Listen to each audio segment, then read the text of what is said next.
चलिए फिर आज हम गिट एंड गिटहब की बात करेंगे। ठीक है, आज की क्लास में हम बात करेंगे सबसे पहले गिट की। किसकी? गिट की आज हम बात करेंगे और गिटहब की बात हम कल करेंगे। पहली बात जो समझने वाली है, गिट एंड गिटहब दोनों अलग अलग चीजें हैं। पहली चीज जो आपको अपने दिमाग में डालनी है, गिट अलग है और गिटहब अलग है। ठीक है, ऐसा मत समझना कि ये एक साथ है, एक जैसे है। ठीक है, गिट अलग है, गिटहब अलग है। आज हम सिर्फ फोकस करेंगे गिट के ऊपर और समझेंगे कि गिट क्या होता है। हाँ, गिट क्या होता है इसको आज हम बिल्कुल डिटेल में जानेंगे। तो डिटेल में जाने से पहले एक बार गिट की डेफिनेशन पढ़ लेते हैं। यहाँ पे अगर मैं गिट की ऑफिशियल वेबसाइट पे जाऊं, यहां पे उन्होंने दे रखा है कि Git is a free and open source distribution version control system design to handle everything from small to very large project with speed and efficiency. अच्छा, कुछ समझ नहीं आया, सब ऊपर से गया भैया। ये तो गिट तो वैसे भी समझ नहीं आया। तो एक काम करते हैं, गिट को समझने से पहले हम पहले एक प्रॉब्लम की बात करते हैं। इसको लोग जनरली वर्जन कंट्रोल सिस्टम भी बोलते हैं। ठीक है, ये है क्या, आज हम इसके बारे में जानेंगे। ठीक, हाँ जी। देखिए प्रॉब्लम क्या है, आज हम पहले उसकी बात करते हैं। हम में से अक्सर बच्चे प्रोजेक्ट बना रहे हैं। क्या बना रहे हैं? प्रोजेक्ट बना रहे हैं। आप में से बहुत सारे बच्चे होंगे जो कि क्या बना रहे होंगे? प्रोजेक्ट बना रहे होंगे।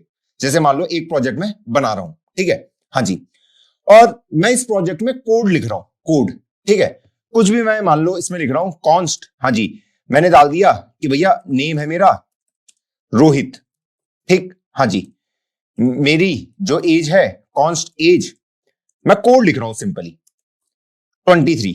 ठीक, हाँ जी, और ऐसी मैंने बाकी इंफॉर्मेशन में डाल दी। हाँ जी, और मेरा बैलेंस है, मेरे अकाउंट में बैलेंस, कॉन्स्ट बैलेंस मेरे अकाउंट में है 240 रुपए। ठीक है, मेरा अकाउंट नंबर है, चलो कॉन्स्ट न लिख से लेट लिख देते हैं, बैलेंस को हम अपडेट भी करेंगे। ठीक है, और यहां पे एक फंक्शन बना देते हैं अपडेट बैलेंस नाम का। अपडेट बैलेंस बना सकते हैं, हाँ जी, जो कि एक कोई वैल्यू लेगा।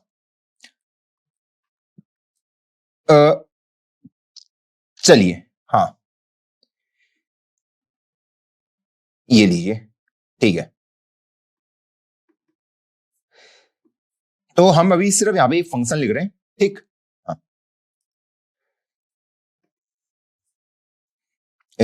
टेक्स्ट वाले आजा भाई। और यहां पे हम अपने बैलेंस को अपडेट कर दे रहे हैं, प्लस इक्वल टू अपनी जो भी वैल्यू हमने दी है। ठीक है, ये हो गया हमारा एक बेसिक सा कोड जिसमें हमारा कोई नाम है, हाँ जी, हमारी एज दे रखी है, बैलेंस दे रखा है, और एक फंक्शन बना दिया हमने अपडेट बैलेंस नाम का। ठीक, हाँ जी, इंडस्ट्री में जब भी आप काम करोगे, है ना, तो आपको बड़े बड़े प्रोजेक्ट्स में काम करना पड़ेगा। ये बात तो सबको पता है। हाँ जी, अगर मैं मान लो यहां पे मैं अगर एक गिट का फोल्डर बना दूं, ठीक है, आज हम गिट के बारे में पढ़ने वाले हैं ना, एक 04 गिट्स नाम का फोल्डर बना देते हैं और इसके अंदर मैं फाइल्स बना देता हूं, index.html, हाँ जी, और अपना first.js। ठीक है, और इसके अंदर अपना कोड लिखना स्टार्ट करता हूं, इसके अंदर अपना कोड लिखना स्टार्ट करता हूं, और यहां पे मैंने लिख दिया हेलो कोडर आर्मी, और यहाँ पे first.js के अंदर भी हमने कुछ कुछ कोड लिख दिया जो अभी हम यहाँ पे लिख रहे थे कि भैया कॉन्स्ट, कोई बंदा है, इसी को कॉपी पेस्ट हो सकता है ये? नहीं नहीं, ये कॉपी पेस्ट नहीं हो सकता भाई। ठीक है, यहाँ पे मैं कॉन्स्ट यहाँ पे डाल देता हूं अपना नेम जो कि है रोहित। बस अभी देखते जाओ, धीरे धीरे सब समझ आ जाएगा। एज है मेरी 23, और ऐसी मैंने अपना बैलेंस लिख दिया, कॉन्स्ट लेट बैलेंस, क्योंकि बैलेंस चेंज हो सकता है मेरा, इक्वल टू कितना, 420 रुपए, और यहां पे एक फंक्शन बना दिया अपडेट बैलेंस नाम का। बस ये वैल्यू को ले रहा है, इस वैल्यू से मैं अपडेट बैलेंस को अपडेट कर दूंगा, मतलब कुछ कुछ फंक्शनलिटी मैंने यहाँ पे अपडेट करी है। ठीक है, ये मेरा कोड हो गया और इसको मैंने इसके साथ लिंक करा दिया इस तरीके से, script source dot slash first dot GS. ठीक है, अब इसको अगर मैं ओपन करता हूं, ओपन विथ लाइव सर्वर, तो हमें पता है कि ये कैसे दिखने वाला है। ये ऐसे कुछ करके हमें आउटपुट दे देगा कि हेलो कोडर आर्मी हमारा आउटपुट है। अब मान लो हमारे पास एक बहुत बड़ा प्रोजेक्ट है, एक बहुत बड़ा प्रोजेक्ट है, ठीक है, एक बहुत बड़ा प्रोजेक्ट है। मान लो मैंने कुछ यहां पे कोड लिखा, यहां पे मैंने कुछ कोड लिखा, या फिर यहां पे कुछ कोड लिखा कि while ट्रू और console log 20, ये ठीक है। मैंने पहले अपनी वेबसाइट बनाई, अभी तक हमारी वेबसाइट बिल्कुल सही दिख रही है। देखो सॉरी, अभी मैंने जब अपनी वेबसाइट बनाई ये इस तरीके से, और यहां पे मैंने इसको ओपन विद लाइव सर्वर किया, तो हमें हेलो कोडर आर्मी दिख गया। अब ऐसी हमारी कोई भी वेबसाइट हो सकती है, ठीक है। अब मैं अपने वेबसाइट में कुछ अपडेट डाल रहा हूं, क्या डाल रहा हूं, कुछ अपडेट डाल रहा हूं, ठीक है। हम नए नए फीचर्स उसमें ऐड करते रहते हैं, हर कोई करता है, हाँ जी। अब मान लो मैंने कोई नया फीचर ऐड किया, उससे ये हुआ कि मान लो ये वाला फीचर मैंने ऐड किया, और इससे ये हुआ कि मेरी जो वेबसाइट है वो क्या हो गई, क्रैश हो गई। जैसा अभी ये क्रैश होने वाला है, ये देखो ये क्रैश हो चुका है, ये क्रैश हो गई वेबसाइट। क्यों? क्योंकि यहां पे मैंने while true लिख दिया, console log 20 करा रहा हूं, तो मेरे इसमें ना कंसोल में वो 20 प्रिंट हो रहा होगा। ये तो सिर्फ एक छोटा सा एग्जांपल है। अब इससे क्या दिक्कत होगी, अभी तो ये सिर्फ 2 लाइन का कोड मुझे यहां पे दिख रहा है, जिसकी वजह से मेरी वेबसाइट क्या हो गई, क्रैश हो गई।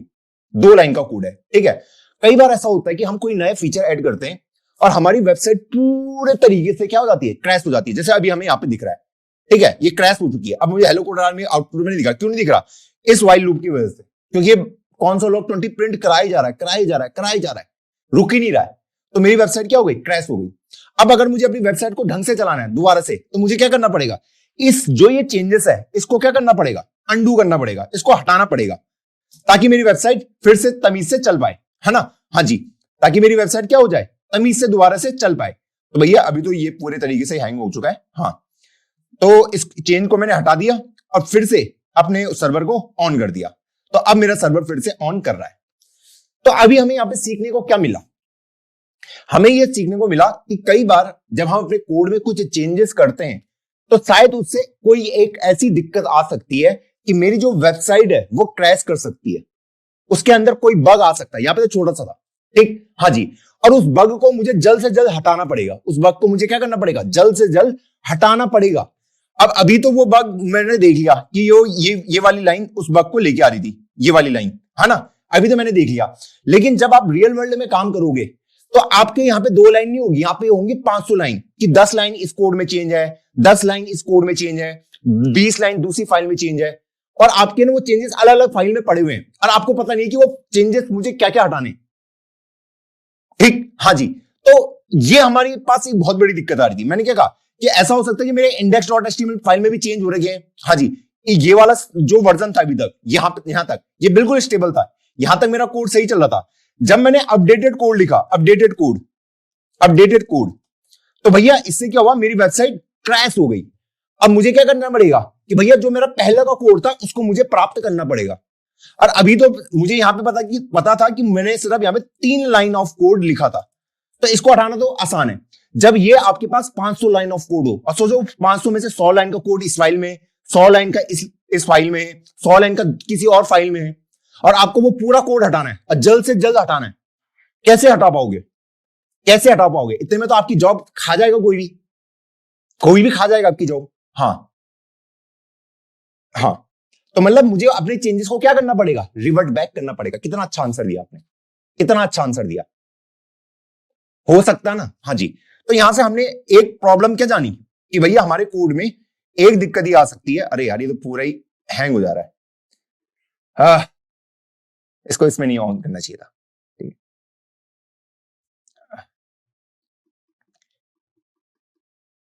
हाँ ठीक है, हटा दिया मैंने चेंज को, ठीक है। तो पहला जो दिक्कत हमें यहां पे आई, ठीक है, कि भाई अगर मैं आपसे बात करूं, जो फर्स्ट प्रॉब्लम हमें अभी तक अराइज हुई है, ये हुई है कि हमारे कोड में हमने अपडेट किया और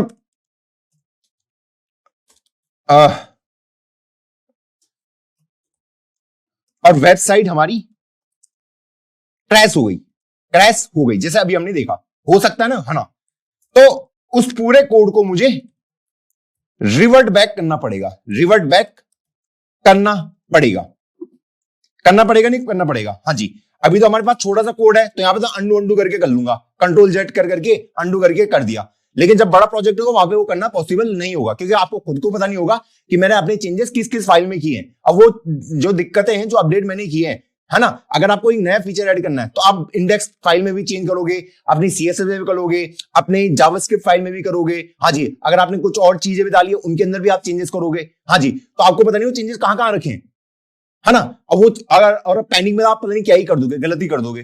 हाँ जी, तो मुझे वो जो पुराना कोड था, एक्चुअल कोड, मुझे उस पर वापस जाना है, उस पर वापस जाना है। ठीक है, तो मैंने पहले लिख दिया कि कोड अपडेट किया, मैंने अपना कोड अपडेट किया और वेबसाइट क्रैश हो गई, तो कोडर को मुझे रिवर्ट बैक करना पड़ेगा, कोडर को रिवर्ट बैक करना पड़ेगा पुराने वाले कोड में। ठीक, हाँ जी, ठीक। अब दूसरी दिक्कत क्या आ सकती है, दूसरी दिक्कत, अगर मैं दूसरी दिक्कत की बात करूं, सेकंड दिक्कत यह आ सकती है, आप किसी कंपनी में काम कर रहे हैं, आप किसी कंपनी में काम कर रहे हैं, ठीक है, प्रोजेक्ट तो एक ही है, प्रोजेक्ट तो एक ही है सबका। हाँ जी, आप किसी कंपनी में काम कर रहे हैं, हाँ जी, अब काम कर रहे हैं तो पहले तो यही होगा कि भाई किसने कितना काम किया है, वो तो पूछा जाएगा आपसे कि किस बच्चे ने कितना काम किया है, ये पूछा जाएगा ना। हाँ जी, उसका पता कैसे चलेगा, क्योंकि आप एक ही प्रोजेक्ट में काम कर रहे हैं सबके सब। हाँ जी, आप भी कोड लिख रहे हो, हाँ जी, आप भी कोड लिख रहे हो, हाँ जी, और उसी में बाकी लोग भी कोड लिख रहे हैं। आपकी टीम में मान लो 5 मेंबर हैं, वो भी कोड लिख रहे हैं, कोड लिख रहे हैं, आप भी कोड लिख रहे हो, वो भी कोड लिख रहे हैं। मैनेजर आया आपके पास, उसने पूछ लिया भाई आप लोग बताइए किसने कौन सा कोड लिखा है, तो आप कैसे उसका आंसर दोगे कि किसने कौन सा कोड लिखा है। मान लो आपने कोड लिखा, दूसरे ने बोला कि भैया ये वाला कोड तो मैंने लिखा है, आपके पास तो कोई एविडेंस ही नहीं है, आपके पास कोई एविडेंस ही नहीं है उस चीज का कि भैया ये कोड मैंने लिखा है, मैंने लिखा है, ये सब कुछ जो भी है मैंने लिखा है, मैं कैसे प्रूव करूंगा। या फिर आप निकले अल्टीमेट हरामी, आपने दूसरे को, जो दूसरे बंदे ने कोड लिखा था, आपने बोला ये तो मैंने लिखा है, वहां पे लड़ाई चल रही है। तो एक दिक्कत ये भी है, ओनरशिप ऑफ कोड। हाँ जी, कि अगर एक प्रोजेक्ट है उसमें बहुत सारी लाइन ऑफ कोड लिखी गई, तो कौन सी लाइन किस कोडर ने लिखी है वो भी हमें पता होना चाहिए, है ना। तो ओनरशिप ऑफ कोड का भी हमें पता होना चाहिए, किसका, ownership of code, ownership of code. इसका बेनिफिट क्या है, अब इसका दूसरा बेनिफिट ये, एक तो आपको क्रेडिट मिलेगा, और दूसरा अगर किसी बंदे ने गलत कोड लिख दिया और वेबसाइट क्रैश हो गई, तो उसका भी सबको पता चल जाएगा, उसका भी सबको पता चलना चाहिए कि भैया ये कोड किसने लिखा है। मान लो किसी ने कोड लिख दिया, वेबसाइट क्रैश हो गई, अब बोल दिया कि भैया इस बंदे ने कोड लिखा। हाँ जी, तो भैया ओनरशिप ऑफ कोड होनी चाहिए कि जिसने जो कोड लिखा है उसके आगे उसका ठप्पा होना चाहिए, भैया ये कोड इसने लिखा है। अगर आपकी वेबसाइट क्रैश भी होगी ना, तो उसी को पकड़ेंगे और उसको पकड़ के सूता जाएगा कि भैया तूने ऐसा कोड क्यों लिखा। क्लियर है, हाँ, प्रूफ होना चाहिए। हाँ मेरे कोड में कमेंट करके रिकॉर्ड कर लूंगा। अच्छा, तुम अपने कोड में कमेंट करके अगर कोड लिख लोगे, तो दूसरा तुम्हारे कमेंट को उठा के अपना नाम नहीं लिख सकता उस कोड में, बताइए। लिख तो कोई भी सकता है ना, लिख सकता है। हाँ जी, तो आपको एग्जैक्टली पता होना चाहिए किसने वो कोड लिखा है, ठीक है। ये क्लियर है। हाँ जी, अब इस चीज को हम सही कैसे कर सकते हैं, इस चीज को हम सही कर सकते हैं। अभी मैं सिर्फ 2 दिक्कतों को आपसे डिस्कस कर रहा हूं, ये 2 दिक्कतें, इन 2 चीजों को मैं सही कैसे कर सकता हूं, इन 2 चीजों को, ये 2 प्रॉब्लम है, ये 2 प्रॉब्लम है, इनको हम सही कैसे कर सकते हैं। अब मैं ऐसा कुछ कर सकता हूं कि मैं एक ट्रैकर लगा दूं, एक ट्रैकर लगा दूं, एक ट्रैकर लगा दूं जो कि आपके पूरे कोड को ट्रैक करेगा। एक इसके ऊपर ट्रैकर लगा देते हैं कि भैया आपका जो पूरा कोड है ना, उसको ट्रैक किया जाएगा, ट्रैक किया जाएगा, हमेशा ट्रैक किया जाएगा। और ट्रैक करने का फायदा यह है कि भैया ट्रैकिंग अगर हमने लगा दी तो हमें यह पता चल जाएगा जिसने कोड लिखा है, भैया उसके आगे उसका नाम वगैरह आ जाएगा। ट्रैकिंग का मतलब ये होता है ना कि मैं ट्रैक कर रहा हूं सबको, कि अगर तू कोई कोड लिख रहा है तो वो भी मैंने नोट कर लिया, अच्छा इसने ये कोड लिखा है। कंपनी वालों ने क्या सॉल्यूशन निकाला, ट्रैक करो कोड को, जो भी ये काम करें उनको ट्रैक करना स्टार्ट करो। एक किसी तीसरे बंदे को लिया है और उसका काम ये है सबको ट्रैक करना, सबको ट्रैक करना, कि भैया वो सब कुछ नोट करके रख रहा है, सब कुछ, कि भैया ये वाली लाइन है, ये वाली लाइन रोहित ने लिखी, ये वाली लाइन मोहित ने लिखी, और मोहित ने ये लाइन कितने बजे लिखी वो भी उसने नोट कर लिया। मतलब उसने सब कुछ ट्रैक करना स्टार्ट कर दिया। अच्छा, ये फंक्शन रोहन ने लिखा है, रोहन ने लिखा है और कितने बजे लिखा उसने वो भी नोट कर लिया। ट्रैकर में ये तो होता है कि हम सब कुछ ट्रैक करना स्टार्ट कर दें। कितना सही सॉल्यूशन होगा, कितना सही सॉल्यूशन होगा कि अगर मैं ट्रैकिंग स्टार्ट कर दूं। तो हमने क्या कर दिया, एक ट्रैकिंग सिस्टम बना दिया कि भैया सब कुछ ट्रैक करो। जिसने जो एक तीसरे बंदे को बैठा दिया, उसका काम ही है, अगर किसी ने कोई लाइन लिखी है तो उसके आगे उसका नाम अटैच कर दो, हाँ, और उसका क्या अटैच कर दो कि भैया उसने किस टाइम पे वो कोड लिखा है। क्या ये पॉइंट क्लियर है? हाँ जी। अब इससे इसका क्या फायदा होगा, इसका क्या फायदा होगा, इसका ये फायदा होगा कि अगर मान लो इस लाइन से मैंने किसी तीसरे, अभी मैं तुम्हें ट्रैकर की बात बता रहा हूं, ट्रैकर कोई एक आदमी समझो, इसका सॉल्यूशन मैं आपको क्या बता रहा हूं कि मैं एक ट्रैकर लगा दूं। अगर 5 बंदे आपकी कंपनी में काम कर रहे हैं ना, तो मैंने एक छठे बंदे को हायर किया जिसका नाम है ट्रैकर, जो आपके कोड को ट्रैक करेगा। आप जैसे अपने कोड में एक लाइन ऐड करोगे, वो ट्रैक कर लेगा कि अच्छा ये लाइन रोहन ने लिखी है, इतने बजे लिखी है, उसने नोट करके लिख लिया।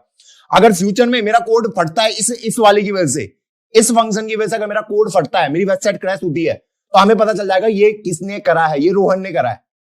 तो ओनरशिप ऑफ कोड भी डिफाइन हो गई, हाँ जी, और किसकी वजह से वो वेबसाइट क्रैश हुई है वो भी पकड़ा जाएगा, क्योंकि ये सब कुछ यहाँ पे नोट किया जा रहा है, सब कुछ नोट किया जा रहा है। अगर मोहित आगे आके कोई कोड लिखता है यहाँ पे console log, ये hello coder army, hello coders, हाँ जी, जैसे ही सोहन ने ये कोड लिखा, ट्रैकर ने इसको भी ट्रैक कर लिया सीधा कि भैया ये कोड लिखा है सोहन ने और इतने बजे लिखा है, टाइम भी नोट कर लिया ताकि वो पलट ना पाए। सारी हिस्ट्री वो नोट करना स्टार्ट कर दिया एक बंदे ने, समझ लो, सारा इतिहास। अब इसका क्या बेनिफिट मिलेगा? Sir I like edit history feature in Excel और जीसी। Yes yes. हाँ, ये समझ लो एक इंसान है वो सबको ट्रैक कर रहा है, तुम्हारा नाम, जिसने कोड लिखा और जिसने जो चेंजेस किए, कितने बजे किया, सब कुछ नोट करके उसने लिख दिया। ठीक है, हाँ जी। उसके बाद सारी इंफॉर्मेशन है, सारी इंफॉर्मेशन, मतलब एक एक्सेल शीट उसने बना दी। हाँ जी। अब इसका फायदा क्या होगा, इसका फायदा क्या होगा, अगर आपकी वेबसाइट कहीं पे खराब भी होती है, कहीं पे क्रैश भी हो गई, ठीक है, हाँ जी, तो उसको पता होगा कि उसको कौन कौन सी लाइनें हटानी है, क्योंकि उसको एग्जैक्टली पता होगा कि मेरी वेबसाइट इतने बजे सही चल रही थी। जो मेरा ट्रैकर वाला होगा ना, हाँ जी, उसको पता होगा कि मेरी वेबसाइट इतने बजे सही चल रही थी, मेरी वेबसाइट इस टाइम तक सही चल रही थी। वेबसाइट मान लो 4 बजे तक सही चल रही थी, हाँ जी, उसके बाद 4 से 5 के बीच लोगों ने अपने कोड को चेंजेस किए, हाँ जी, अपने कोड पे चेंजेस किए, हाँ जी, और जिसकी वजह से मेरी वेबसाइट क्रैश हो गई। मान लो 4 बजे तक वेबसाइट बिल्कुल सही चल रही, क्योंकि उसके बाद टाइमर है, उसके बाद टाइमर लगा हुआ है कि 4 बजे तक मेरी वेबसाइट सही चल रही थी, उसके बाद उन्होंने कोड में कुछ कुछ चेंजेस किए, हाँ जी, और 5 बजे मेरी वेबसाइट क्रैश हो गई। कोड चेंजेस के बाद मेरी वेबसाइट क्रैश हो गई। कितने बजे? 5 बजे। 5 बजे मेरी वेबसाइट क्या हो गई? क्रैश हो गई। तो वो क्या करेगा, वो क्या करेगा, 4 बजे तक मेरी वेबसाइट सही चल रही थी और 5 बजे जाके मेरी वेबसाइट क्रैश हो गई, तो वो नोट कर लेगा ना कि 4 बजे से लेके 5 बजे तक जो भी चेंजेस कोड में हुए हैं उन सारे कोड को हटाओ। वो सीधा ऑर्डर देगा। 4 बजे मेरी वेबसाइट सही चल रही थी, कोडर अपना कोड लिखे जा रहे हैं, 5 बजे अचानक वेबसाइट क्रैश हो गई, तो वो क्या बोलेगा, 4 बजे से 5 बजे तक जिसने भी कोड लिखा है, ठीक है, वो उन सारे कोड को हटा देगा, क्योंकि उसके पास क्या है, ट्रैकिंग सिस्टम है कि किसने कोड लिखा है, क्योंकि ट्रैकर के पास क्या क्या है, नेम भी है, हाँ जी, किसने क्या कोड लिखा है, और उसके कॉरस्पॉन्डिंग टाइमिंग भी है, टाइमर भी है। ये दोनों ही इंफॉर्मेशन से लिख रही है, दोनों इंफॉर्मेशन। तो ये क्या करेगा, ये देख लेगा भैया 5 बजे किस कौन कौन सा कोड आया, 459 में वाला कोड हटाओ, 458 वाला कोड हटाओ, और ये सारा कोड हटा देगा, सारा का सारा कोड हटा देगा, और फिर से हम हमारा जो 4 बजे जो वाला कोड था उसमें हम वापस चले जाएंगे।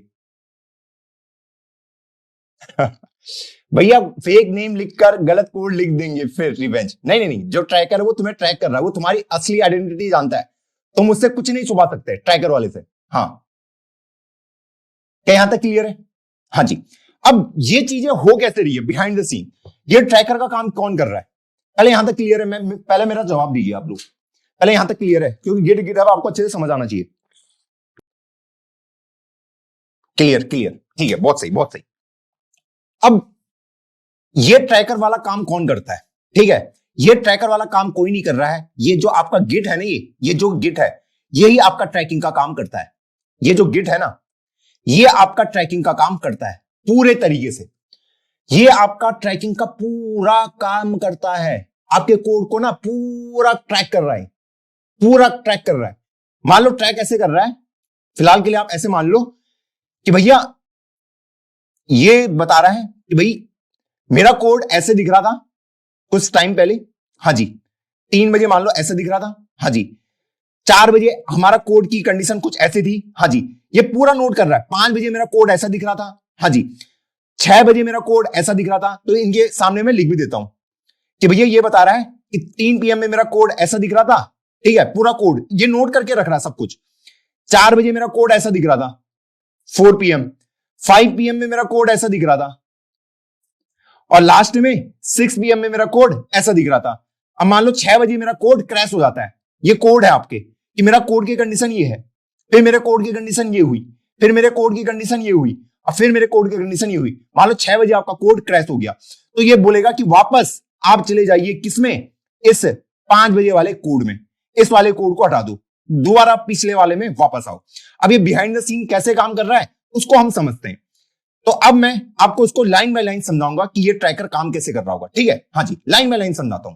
तो यहां पे मैंने कोड लिखना स्टार्ट किया। मान लो कोई भी यूजर है, ठीक है, उसने लिख दिया const name equal to Rohit, ठीक, हाँ जी। अब जैसे ही आपने इसने ये लाइन लिखा ना, हाँ जी वो क्या करेगा, इस कोड को नोट करना स्टार्ट कर देगा, इस कोड को नोट करना स्टार्ट कर देगा, ठीक है। कि किसी ने लिखा कॉन्स्ट नेम रोहित, हाँ जी, तो उसने बता दिया कि भैया मेरा कोड ऐसा दिख रहा है, कौन सा, ये वाला। कॉपी, इसको यहां पे पेस्ट करेगा, हाँ जी मेरा इनिशियली कोड ऐसा दिख रहा है, ठीक है।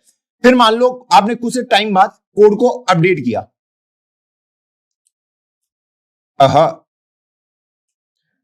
उसके बाद आपने लिखा कॉन्स्ट एज इक्वल टू 20, तो कुछ टाइम बाद आपकी कोड कुछ ऐसा दिख रहा है, ठीक है।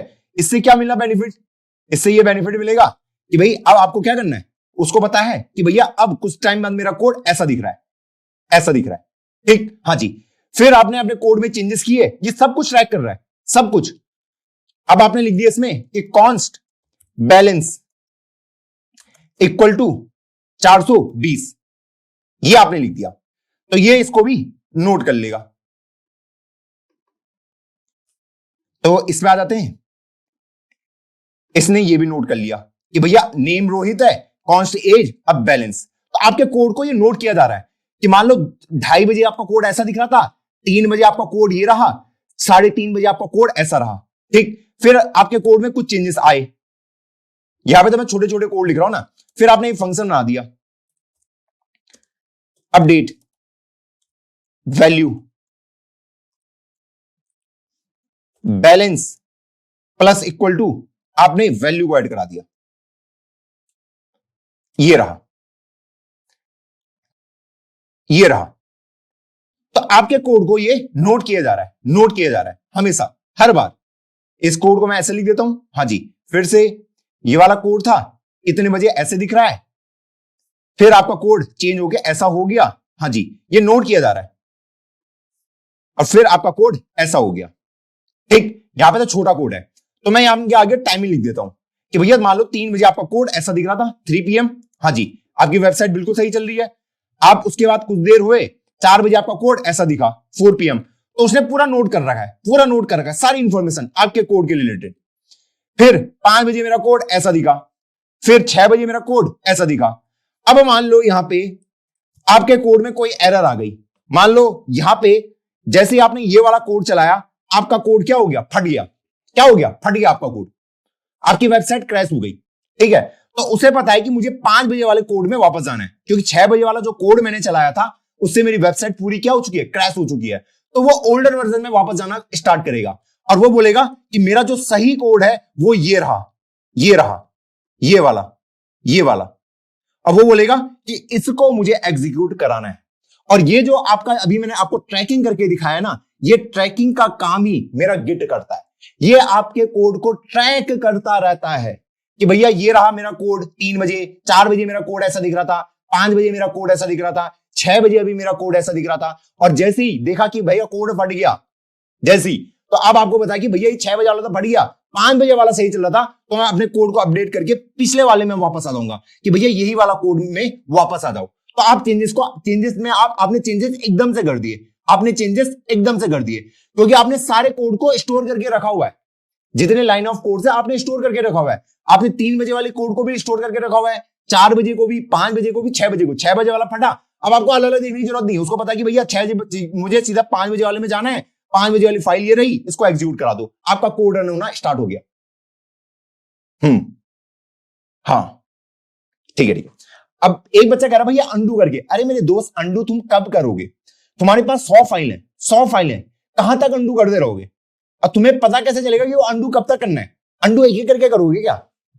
टाइम तो लगेगा ना, टाइम तो लगेगा अंडू करने में। तो कब तक करोगे? जब बड़े प्रोजेक्ट में काम करोगे ना, तुम्हें पहले तो यही पता नहीं होगा कौन सी फाइल में अंडू करना है, यही तुम्हें पता नहीं होगा।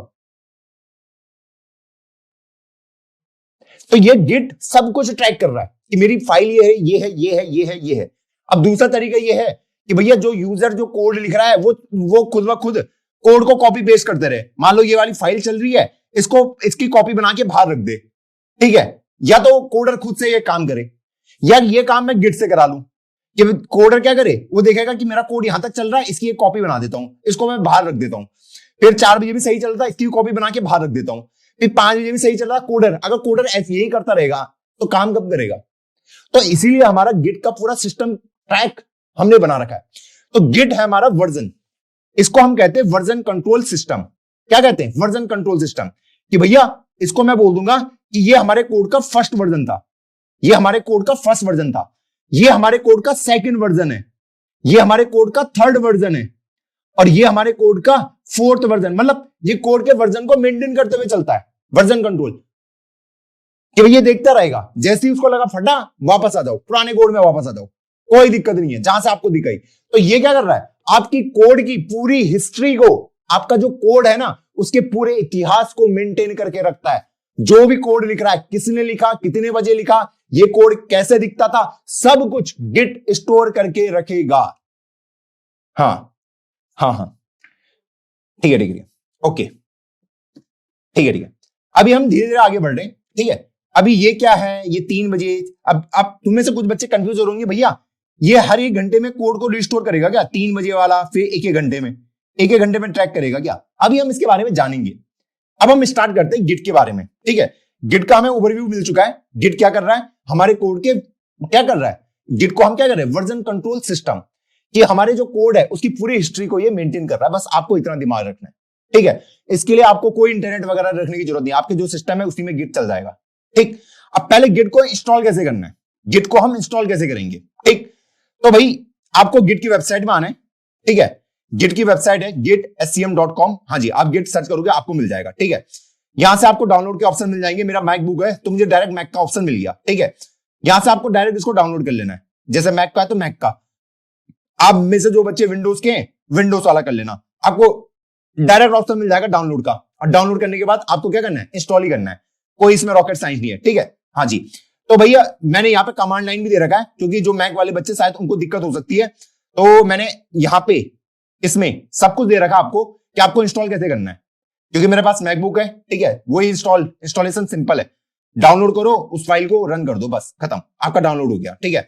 वरना ये फाइल मैं आपको दे दूंगा, मैक वाले बच्चे कमांड लाइन से करेंगे, हाँ जी, कि भैया ये कमांड चलानी है आपको और आपका ये इंस्टॉल हो जाएगा, ठीक? और आप जो विंडोज है उनके लिए तो आसान है, सीधा डाउनलोड कर सकते हैं, सीधा डाउनलोड कर सकते हैं, डाउनलोड करो, फाइल को एग्जीक्यूट करो, ठीक? हाँ जी। जो मैक वाले बच्चे जो मैकबुक यूज कर रहे हैं उनको कमांड लाइन या टर्मिनल को ओपन करके इन कमांड्स को एग्जीक्यूट कराना पड़ेगा, ठीक? हाँ जी। अब एक बार जब आपका ये इंस्टॉल हो जाएगा, इंस्टॉल करना कोई रॉकेट साइंस नहीं, मैं आपको पहले बता रहा हूं, आराम से हो जाएगा, ठीक? हाँ जी। जब एक बार आपने इंस्टॉल कर लिया, ठीक, उसके बाद आपको क्या करना है? आपको करना है टर्मिनल ओपन। और जो बच्चे यूज कर रहे हैं किसको? विंडोज को, उनको कमांड प्रॉम्प्ट ऑन करना है, ठीक है? जैसे ही आप इसको ओपन करोगे आपको चेक करना है कि क्या मेरा गिट इंस्टॉल हुआ भी है नहीं हुआ है। तो आप सर्च करोगे गिट वर्जन, जिससे आपको गिट का वर्जन पता चल जाएगा। तो मेरा गिट का वर्जन ये रहा, तो मतलब आपका जो गिट है वो इंस्टॉल हो चुका है, ठीक? हाँ जी। अब जब इंस्टॉल हो गया है तो हमको इसको थोड़ा कॉन्फ़िगर करना पड़ता है, क्योंकि ये मेरा लोकल सिस्टम है, ये मेरा अपना सिस्टम है, क्योंकि मैं अपने सिस्टम में तो लिखूंगा कोड, हाँ जी। तो भैया इसको हमें सबसे पहले कॉन्फ़िगर करना पड़ता है। कॉन्फ़िगर करने का मतलब मुझे इसको बताना पड़ता है अपना नाम और अपना ईमेल एड्रेस। ठीक, हाँ जी। तो ये रहा git config -- global user dot name. तो मैं यहां पे डाल देता हूं। इसको सबसे पहले हमें कॉन्फ़िगर करना पड़ता है। ठीक, तो यहां पे मैं लिख देता हूं रोहित नेगी। ठीक है, कॉन्फ़िगर git config -- global। जब आपने एक बार इंस्टॉल कर लिया रोहित नेगी, एंटर मारा, हाँ जी, बहुत सही। अगला मुझे अपना ईमेल एड्रेस को भी यहां पे लिखना पड़ता है। ईमेल एड्रेस जो मर्जी आपको देना है। ठीक, हाँ जी। तो मैं यहां पे ईमेल एड्रेस डाल देता हूं, नेगी भाई @9 gmail.com। ठीक, इसको कॉन्फ़िग का नाम कहते हैं। ठीक, एक बार जब आप ये दोनों ऑपरेशन कर लोगे तो इस वाली कमांड को चला देना कि क्या मेरा कॉन्फ़िग हुआ भी नहीं हुआ है दोनों। जैसे आप गेट कॉन्फ़िग लिस्ट चलाओगे, क्रेडेंशियल आपको सबको मिल जाएंगे। यूजर का नाम है रोहित नेगी और उसकी ईमेल आईडी है नेगी भाई @9 gmail.com। इससे ये बेनिफिट मिलेगा क्योंकि ये मेरी लोकल मशीन है। ठीक है, अब मैं जो भी कोड लिखूंगा अपने उसमें, तो उस कोड के आगे ये इंफॉर्मेशन अटैच हो जाएगी, ये वाली इंफॉर्मेशन अटैच हो जाएगी। ठीक, कि ये कोड किसने लिखा है, ये कोड किसने लिखा है, ये वाली इंफॉर्मेशन अटैच हो जाएगी कि भैया ये कोड लिखा है रोहित नेगी ने, हाँ जी, और उसकी ईमेल आईडी है ये, वो अटैच हो जाएगा। ठीक है, अगर आप किसी और का कोड इस्तेमाल करते हो, दूसरे अपने दोस्त से लाते हो, दूसरे का कोड अपने सिस्टम में डालते हो, तो उस वाले कोड में उसका नाम लिखा रहेगा। ठीक, हाँ जी। तो अभी जब मैं अपने सिस्टम में कोड लिख रहा हूं, जो भी कोड देखो, जब भी मैं कोड लिखूंगा अपने सिस्टम में, तो उसके आगे मेरा नाम आना चाहिए ना कि भैया ये कोड रोहित नेगी के लिए लिखा है, उसकी ईमेल आईडी ये है, हाँ जी। तो ये सारी इंफॉर्मेशन आएगी। मैंने आपको कहा था ना कि गिट को ट्रैक करना होता है कि ये लाइन किसने लिखी है, ये कोड किसने लिखा है। तो आप क्या चाहोगे कि भैया मैंने लिखा है तो मेरा ही नाम आना चाहिए, हाँ जी। तो वो इस तरीके से उन सबको ट्रैक करेगा इस तरीके से। तो मैंने उसको सबसे पहले कॉन्फ़िगर करा दिया कि ये रोहित नेगी है और ये मेरा ईमेल आईडी रही। अरे 32 बिट में कर दो, कोई दिक्कत नहीं है। हाँ हाँ, 32 बिट वाला कर दो, कोई दिक्कत वाली चीज नहीं है। ठीक है, ठीक है। हाँ हाँ हाँ हाँ, विंडोज पे भी कॉन्फ़िगरेशन करना है, वही मैंने आपको बोला, कॉन्फ़िगरेशन सब पे करना है। सबसे पहले जब आपका इंस्टॉल हो जाएगा ना वो, तो सबसे पहले आपको गिट वर्जन डालना है। देखो, जो बच्चे पैरेलल में काम कर रहे हैं, पहले प्लीज गिट को समझ लो मुझसे, बाद में करना, बाद में तुम घूमते रहोगे। ये तुम क्लास के लेक्चर के बाद भी कर लोगे इंस्टॉल वगैरह मेरे दोस्त। इंस्टॉलेशन में कोई रॉकेट साइंस नहीं है। ये जो मैं भी बता रहा हूं ना, इसको समझ लोगे ना, तुम्हारे लिए वो दूसरा प्रोसेस खुद ब खुद आसान हो जाएगा। ठीक, हाँ जी। सबसे पहले इंस्टॉल करूंगा, जो मैंने आपको बताया, यहां से आप इंस्टॉल कर लेना। यहां पे मैंने दे रखे हैं, सबसे पहले मैंने यहां पे दे रखा है कि इंस्टॉल कैसे करना है। मैकबुक वाले के लिए मैंने दे रखा है, विंडोज वालों के लिए ये लिंक रहा। जब एक बार इंस्टॉल कर लिया, उसके बाद मैंने देखो पूरा आपको दे रखा है, ये कॉन्फ़िगर करना है। कॉन्फ़िगर क्यों करना है, मैंने आपको रीजन बता दिया। कोड लिखोगे, उसके आगे तुम्हारा नाम वगैरह अटैच रहेगा, सब कुछ। ठीक, हाँ जी। तुम्हारा यूजर जो तुम्हारी ईमेल आईडी वो भी अटैच रहेगी। ठीक, हाँ जी। अब जब मैंने एक बार ये काम कर दिया, अब इससे क्या मिला, ठीक है, तो भैया क्या अब मैं गिट चलाना स्टार्ट कर सकता हूं? अब मैं क्या गिट चलाना स्टार्ट कर सकता हूं आराम से? क्या गिट चलाना हम स्टार्ट कर सकते हैं यहां पे? मैंने कहा दोस्त, अभी गिट स्टार्ट नहीं हुआ, अभी आपने गिट को सिर्फ इंस्टॉल किया। अभी आपने गिट को ये नहीं बोला कि भैया तुम्हें मेरे कहां से, किस वाले फाइल को तुम्हें ट्रैक करना है, उसको बताना भी पड़ेगा ना। अभी तो आपने गिट को सिर्फ अपने सिस्टम के अंदर इंस्टॉल किया, अभी गिट को ये भी बताना पड़ेगा कि भैया तुझे ट्रैक करना है, कौन सी फाइल को करना है, कौन से फोल्डर को करना है, वो भी बताना पड़ेगा ना। अब ऐसा तो होगा नहीं मैं गिट को बोलूं कि तू मेरे पूरे सिस्टम को ट्रैक कर, वो तो गलत बात हो जाएगी। गिट को बताना पड़ेगा। मैं ये तो नहीं चाहूंगा ना कि गिट भाई तू मेरे पूरे सिस्टम को ट्रैक करते रहे। अब मान लो अगर फ्यूचर में गिट में कोई दिक्कत आ गई, तुम्हारी इंफॉर्मेशन सारी लीक हो गई, तुम कैसी कैसी वेबसाइट में जाते हो, तुम ये तो नहीं चाहोगे। हाँ जी, उसको बताना पड़ेगा कि भैया तुझे इसी फोल्डर को ट्रैक करना है। तो गिट को पहले बताना पड़ेगा कि तुझे कौन से फोल्डर को ट्रैक करना है। ऐसा नहीं कि इंस्टॉल कर लिया वो तुम्हारे पूरे सिस्टम को ट्रैक कर रहा है, फिर तो तुम गए। अगर तुमने ऐसे कोई इंस्टॉल कर रहे हो तुम्हारे पूरे सिस्टम को ट्रैक कर रहा है, तुम्हारे साथ तो गड़बड़ हो जाएगी ना। हाँ जी, उसको बताना पड़ेगा कि भैया तेरे को ट्रैक करने की परमिशन सिर्फ इस फोल्डर को है। तो अभी के लिए मैं इसको बोलूंगा कि तुझे सिर्फ इस 04 गिट्स वाले फोल्डर को ही ट्रैक करना है। ठीक है, ये 04 वाला। ठीक है, तो सबसे पहले मैं यहां पे आ जाऊंगा। सबसे पहले मैं cd 04 गिट्स। देखो लोग बताते नहीं ऐसी चीजें जो मैं अभी आपको बता रहा हूं। ठीक, हाँ जी। अब यहां पे हम क्या करेंगे, सबसे पहले हमें गिट को बताना पड़ेगा, गिट को इनिशियलाइज करना पड़ेगा, इनिट। गिट को बताना पड़ेगा कि भैया तुम इस वाले फोल्डर को अब ट्रैक करना स्टार्ट कर सकते हो। कौन सा वाला? ये 04 गिट्स वाला। जो भी मैं यहां कोड लिखूंगा इन सबको तुम ट्रैक करोगे। ठीक, हाँ जी। जैसे ही मैंने ये मारा, सॉरी ये मारा, अरे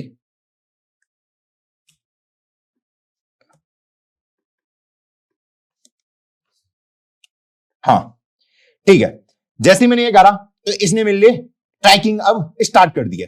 ठीक, मैं सिर्फ इस 04 वाले गिट फोल्डर के लिए कह रहा हूं कि तू सिर्फ इस वाले फोल्डर को ट्रैक करेगा। मैं अपने पूरे सिस्टम को ट्रैक नहीं कर रहा हूं, मैं गिट को बोला कि तुझे सिर्फ इस वाले फोल्डर को ट्रैक करना है। कैसे गया मैं? सबसे पहले मैं अपने फोल्डर पे गया 04 गिट्स वाले में, हाँ जी। मैंने कहा कि तुम्हें इस वाले फोल्डर को ट्रैक करना है। ठीक, हाँ जी। अब मेरे पास यहां पे मल्टीपल फाइल्स हैं। यहां तक क्लियर है? पहले हाँ, पहले यहां तक क्लियर है? लेक्चर का कोड कैसे मिलेगा? अरे मिल जाएगा मेरे दोस्त, मिल जाएगा, सब मिल जाएगा। हाँ हाँ, पहले यहां तक क्लियर है? देखो जो हम इंपॉर्टेंट इन्फॉर्मेशन मैं तुम्हें बता रहा हूं कि पहले हमने गिट को इंस्टॉल किया। अब गिट को पहले ये बताना पड़ेगा कि तुझे कौन से वाले फोल्डर को ट्रैक करना है। गिट को मैं ये नहीं बोल सकता कि तू मेरे पूरे सिस्टम को ट्रैक कर, हमारे लिए गड़बड़ हो जाएगी, है ना? हाँ, क्योंकि फिर तो कुछ भी ट्रैक करना स्टार्ट कर देगा। हाँ भैया ये क्लियर है। गिट को बहुत इंटरेस्टिंग मेथड से पढ़ेंगे हम। ठीक है, अब यहां पे आप देख पा रहे होगे हाँ कि यहां पे मेरी दो फाइल रखी है 04 गिट्स वाले फोल्डर के अंदर, first.js, index.html। ठीक, पहले मैं चेक करूंगा कि क्या ये एक्चुअल में गिट वाला इसको ट्रैक कर भी रहा है, नहीं कर रहा है। ठीक, हाँ जी। तो मैं अपने इस फोल्डर के अंदर चल जाऊंगा, मैं अपने इस फोल्डर के अंदर चल जाऊंगा। नेक्सस वाला फोल्डर था, हाँ जी, 04 गिट्स नाम का है, हाँ जी। यहां पे आप देखोगे तो यहां पे ये देख रहा आपको डॉट गिट नाम का ऑलरेडी यहां पे प्रेजेंट है। देख रहे हो? डॉट गिट नाम का प्रेजेंट है। इसके अंदर सारी इंफॉर्मेशन रखी है जो आपको ट्रैक कर रहा है इस फोल्डर को। मेरा फोल्डर कौन सा था अगर आपको याद होगा? ये गिट्स वाला था। ठीक है, इसके अंदर ही मैंने गिट को इनिशियलाइज किया था। जब मैंने गिट को इनिशियलाइज किया तो मेरा ये डॉट गिट वाला फोल्डर दिख गया। ठीक है, ये हिडन फोल्डर है, ये आपको ऐसे नहीं दिखेगा। इसके लिए आपको लिखना पड़ेगा कमांड शिफ्ट और डॉट। कमांड शिफ्ट डॉट करोगे हट जाएगा, कमांड शिफ्ट और फिर डॉट करोगे तो आपको दिख जाएगा। ये मैक के लिए है और आपको पता है कि जो विंडोज वाले हैं वो कैसे इसको देख सकते हैं। विंडोज वाले कैसे देखते हैं हिडन फोल्डर को? ठीक है, ये फोल्डर हिडन रहता है, जिनके आगे डॉट लिखा रहता है हिडन रहते हैं बाय डिफॉल्ट। ठीक है, इनको अगर देखना है मुझे तो कमांड शिफ्ट डॉट, तो ये आपको दिखना शुरू हो जाएंगे। तो यहाँ पे वो फोल्डर है जहां पे सारी इंफॉर्मेशन रखी जाएगी आपके ट्रैकिंग की, सारी इंफॉर्मेशन कि मैं क्या क्या यहाँ पे कर रहा हूं। ठीक, अब यहां तक हर एक बच्चे को क्लियर है? हाँ जी। अब यहां मैंने देखा first.js है, index.html है। ठीक है, यहां पे आप एक साइन देख पा रहे हो, यहां पे लिखा हुआ यू और यहां पे भी लिखा हुआ यू। इस यू का मतलब क्या है? इसका यू का मतलब क्या है? अभी यू का मतलब ये बता रहा है कि अभी ये दोनों फोल्डर अभी अनट्रैक्ड हैं, इनको अभी इनके ऊपर ट्रैकिंग शुरू नहीं हुई है। गिट ने इनके ऊपर अभी ट्रैकिंग स्टार्ट नहीं करी है। तो पहले गिट को बताना पड़ेगा कि भैया इनके ऊपर ट्रैकिंग स्टार्ट कर दो। ये यू जो सिंबल दिख रहा है, ठीक है, तो वो हम कैसे अचीव करेंगे? वो हम कैसे अचीव करेंगे? इसको मैं क्लियर कर देता हूं। तो उसको अगर मुझे अचीव करना है तो मुझे लिखना पड़ता है गिट एड, ठीक है, first.js को ट्रैक करना स्टार्ट कर दो। उस फाइल का नाम गिट एड first.js। अब आपने देखा ये यू किस में चेंज हो गया है? ए में चेंज हो गया है। ठीक, हाँ जी, कि भैया अब मैं इसको क्या कर रहा हूं? ट्रैक कर रहा हूं। ये index.html के आगे क्या लिखा? यू, कि अनट्रैक, अभी मैं इसको ट्रैक नहीं कर रहा हूं। ठीक, हाँ जी, अब ये ट्रैक हो रहा है, इसके आगे ए आ चुका है। ठीक, ये क्या है? यू है अभी भी, ये भी अनट्रैक है, इसको भी ट्रैक करना है। ट्रैक करूंगा तभी तो पता चलेगा। हाँ जी, तो मैंने नाम क्या है इसका? index.html। आप किसी भी फाइल को ट्रैक कर सकते हैं मेरे दोस्त। अब देखो, अब ये वाली फाइल भी मेरी ट्रैक होना स्टार्ट हो गई, ये वाली भी और ये वाली भी, दोनों ही फाइल को अब हम यहां पे ट्रैक कर रहे हैं सक्सेसफुली। कैसे? गिट एड और फाइल का नाम, गिट एड फाइल का नाम। अब मान लो अगर यहां पे एक और फोल्डर अगर मैं बना दूं style.css, ठीक, हाँ जी, ये मैंने यहां पे लिख दिया। ठीक, हाँ जी, अब यहां पे अगर मैं मान लो कोई स्टाइलिंग का कोड लिखता हूं, बॉडी, बैकग्राउंड कलर ब्लू, ऐसे करके, ठीक, हाँ जी, अब मुझे पता है कि ये style.css पहली बार आई है, अभी ये भी ट्रैक नहीं हो रही है। और एफसी आपकी बहुत सारी फाइल्स हो सकती हैं आपके इसके अंदर, इस फोल्डर के अंदर आपकी बहुत सारी फाइल हो सकती हैं कि भैया जो ट्रैक नहीं हो रही है। अब या तो मैं एक एक करके सारी कमांड लिखूं कि अब मुझे अगर इसको ऐड करना है तो वही मैं यहां पे फिर से लिखूं गिट ऐड, हाँ जी, और फिर लिखूं स्टाइल डॉट सीएसएस। मान लो अगर मेरे पास 100 फाइल है और सबको मुझे ट्रैक कराना है, एक एक करके तो लिखूंगा नहीं, तो एक शॉर्टकट आपके पास होता है गिट ऐड और dot, Git add space dot, सारी की सारी फाइलें ट्रैक होना स्टार्ट हो जाएंगी, सारी की सारी फाइलें ट्रैक होना स्टार्ट हो जाएंगी। जैसे आप लिखोगे जितनी भी हैं वो सब की सब ट्रैक होना स्टार्ट हो गई, सब की सब, ये रहा, सब की सब, सब के सब ट्रैक होना स्टार्ट हो गए। यहां तक कोई दिक्कत? हाँ भैया ए स्टैंड फॉर, अभी रुको, अभी बता रहे सबको बता रहे हैं। हाँ ठीक है भैया, अनस्टेज फाइल बोले अनट्रैक बोले, अभी ट्रैकिंग ही चालू नहीं हुई है। कई लोग उसे अनट्रैक भी बोलते हैं, कई अनस्टेज भी बोलते हैं कि स्टेजिंग में आए नहीं। ठीक, हाँ जी। अब यहां से मैं इनको कमिट करा सकता हूं। कमिट करने का मतलब क्या है? अब यहां पे तो ये हो गई कि भैया इन सब पे मेरी ट्रैकिंग चालू हो चुकी है, इन सब पे मेरी ट्रैकिंग चालू हो चुकी है। कई लोग इसे अनस्टेज भी बोलते हैं, ठीक है, अभी अनस्टेज पे, अनट्रैक भी बोलते हैं, ठीक, जो आपको बोलना है आप बोल सकते हो, ठीक। हाँ, अब जैसी मैंने गिट ऐड, जैसी मैंने इनको इनके ऊपर गिट ऐड लगाया तो ये आ जाती है मेरी स्टेजिंग पे। किस पे आ जाती है? स्टेजिंग पे। तो इसका ना फॉर्मेट कुछ ऐसा होता है, जब भी आपका कोड होता है, जब भी आपका कोड होता है तो आपका कोड पहले ऐसा रहता है। मैं अगर आपको बोलूं आपका कोड पहले ऐसा रहेगा फाइल के अंदर, ठीक, हाँ जी, ये मेरा कोड रहा। ये थोड़ा सा बड़ा हो जा भाई तू, ठीक है,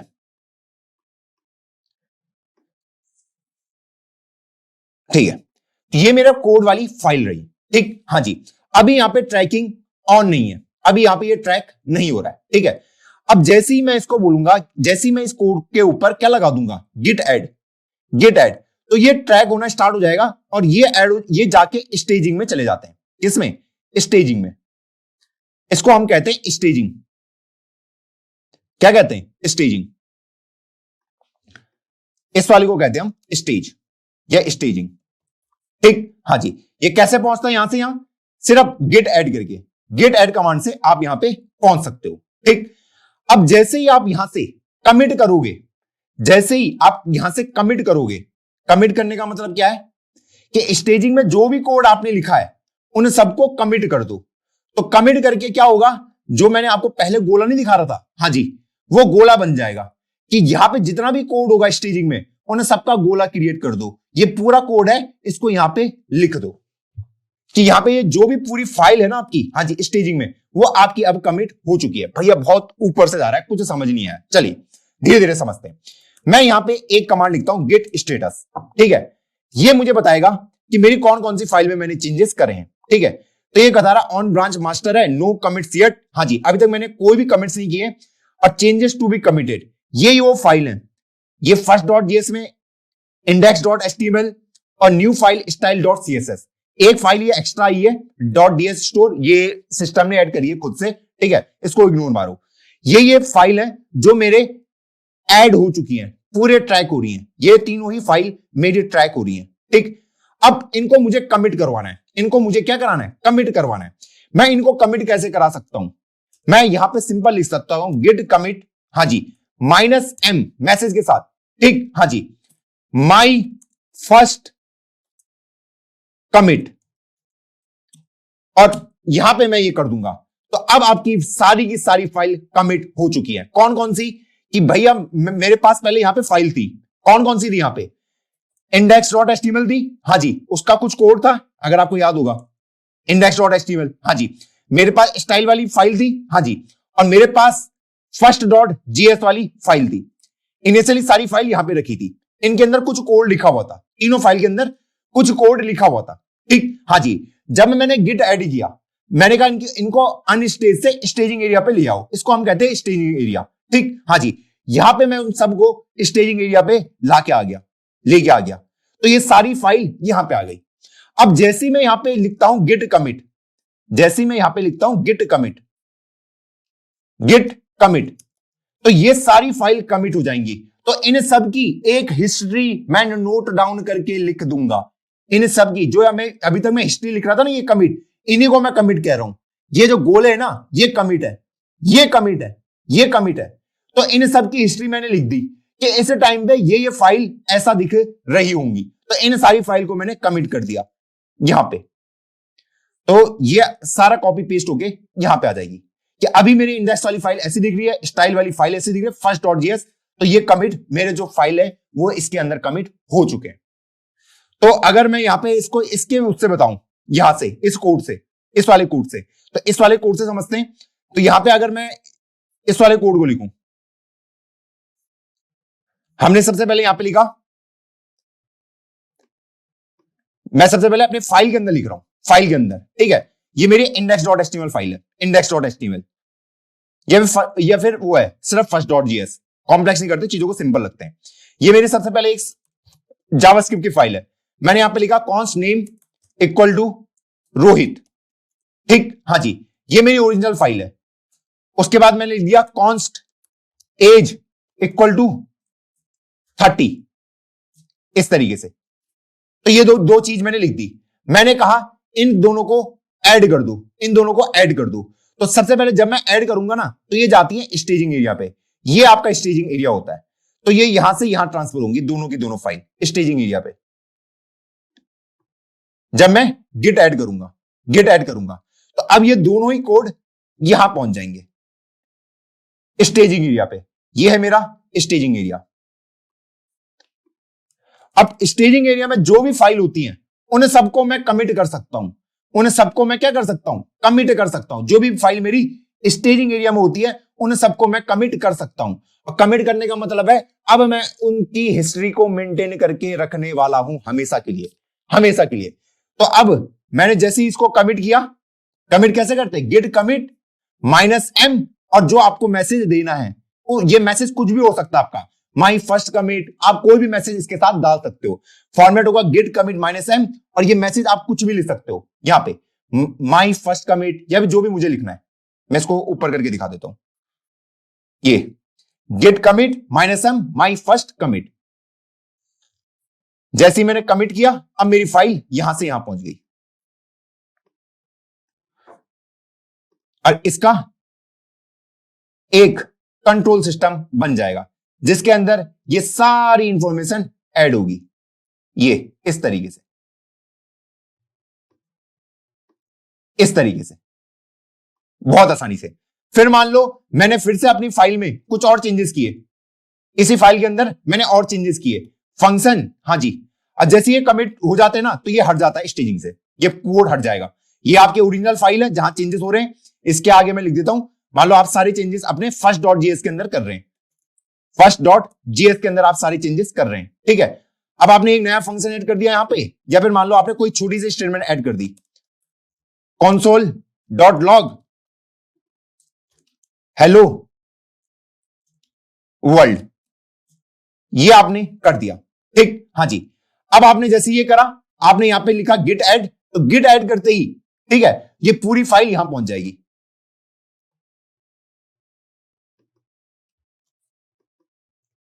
ये रहे आपके, ठीक, हाँ जी। अब जैसे ही आप इसमें कमिट करोगे, तो जैसे ही मैंने कमिट किया, तो यहां पे क्या होगा, एक नया सिस्टम बन जाएगा, और ये कोड कमिट होके यहां पहुंच गया।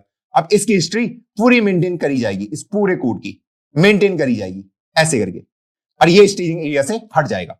स्टेजिंग एरिया हमने सिर्फ इसलिए रखा है, कोड यहां से पहले स्टेजिंग एरिया में आता है, और स्टेजिंग एरिया से हम उसको कमिट करवा देते हैं। जैसे ही वो कमिट हो जाता है, वो स्टेजिंग एरिया से हट जाता है।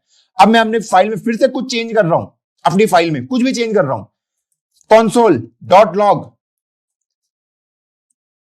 हेलो जी, ये मैंने करा। फिर मैंने कहा भैया इसको पहले ऐड कर दो, गिट ऐड, गिट ऐड करके, तो ये पूरा कोड कहां चला जाएगा, आपके स्टेजिंग एरिया में, ऐसे, ठीक। और जैसे ही मैं कमिट करूंगा, तो ये कहां चला जाएगा, आपके यहां पे वर्जन वाले में, कि अब मेरा कोड कुछ ऐसा दिखता है, ऐसा। तो इसको थोड़ा सा छोटा करते हैं और इसको लेफ्ट में घुसाते हैं ताकि आपको ये दिखता रहे। तो इस तरीके से आपके कोड के चेंजेस अपडेट होते जा रहे हैं, अपडेट होते जा रहे हैं। पहला मेरा कोड ऐसा दिखता था, फिर ऐसे, फिर ऐसे। जो ये गोले बन रहे हैं ना, ये तब बनेंगे जब आप कमिट करोगे, जब आप कमिट करोगे तभी ये आपके गोले बनेंगे। ये जो गोले हैं ये कमिटमेंट वाले गोले हैं, ये कमिटमेंट वाले गोले हैं। तो ये यूजर के हाथ में होता है कि एक बार उसने कोड लिख दिया तो उसको स्टेजिंग एरिया में लगना है, और स्टेजिंग से जब वो कमिट कर देगा, जैसे ही वो कमिट कर देगा तो उसका एक हिस्ट्री क्रिएट हो जाएगी, उसकी एक नई हिस्ट्री क्रिएट हो जाएगी कि अब आपका कोड ऐसा दिखता है। पहले मेरा कोड ऐसा दिखता था, तो ये हिस्ट्री कब क्रिएट हो रही है?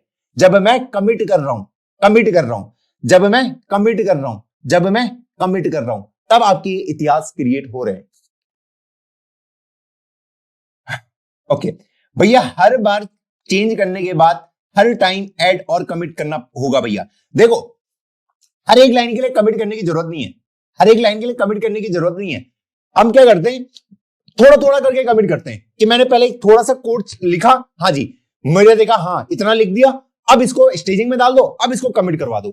अब हर लाइन को अगर कमिट ही करते रहोगे, क्योंकि ये तो यूजर को ही लिखना है ना, ये तो तुमको ही करना है, हाँ जी, ये तो तुम्हें ही करना है। अब तुम अगर हर एक लाइन के लिए कमिट मारते जाओगे तो भैया तुम क्या कोड लिखोगे या कमिट ही मारते जाओगे, है ना? तो पहले हमने वो जो पोर्शन ऑफ कोड लिखा, इसका आइडिया तुम्हें एक्सपीरियंस के साथ आ जाएगा खुद ही। जब तुम कंपनी वगैरह में जाओगे वहां तुम्हें इसका आइडिया खुद ही आ जाएगा। जब तुम प्रोजेक्ट्स बनाओगे ना कि मुझे कितना कोड कमिट करना है, कितना क्या करना है। सिंगल अगर काम कर रहे हो, ठीक है, आज मैंने इतना काम कर लिया, इसको पुश करा देता हूं, ये कर लिया, इसको कमिट करा देता हूं, बस।